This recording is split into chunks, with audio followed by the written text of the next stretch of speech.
ক্যারিয়ারের সবচেয়ে বাজে হারের পর নেইমার বললেন, আমি লজ্জিত। সাথে কোচ হলেন বরখাস্ত।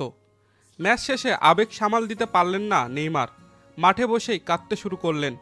কয়েকজন এগিয়ে এসে চেষ্টা করলেন সান্ত্বনা দিতে, কিন্তু একটু আগে যিনি ক্যারিয়ারের সবচেয়ে বাজে হারের সাক্ষী হলেন, তিনি কি খুব সহজেই দুঃখ ভুলতে পারেন?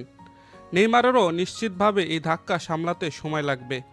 আজ সকালে ভাস্কো দা গামার বিপক্ষে ৬-০ গোলে বিধ্বস্ত হয়েছে নেইমারের সান্তোস। ম্যাচের প্রথমার্ধে অবশ্য মাত্র ১ গোল খেয়েছিল সান্তোস, কিন্তু দ্বিতীয়ার্ধে ভাস্কো দা গামা একে একে ৫ বার বল জোড়ায় সান্তোসের জালে।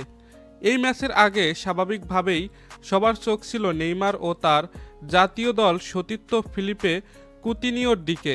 নেইমার প্রতিনিধিত্ব করছিলেন সান্তোসের আর কুতিনিও ভাস্কো দা গামার।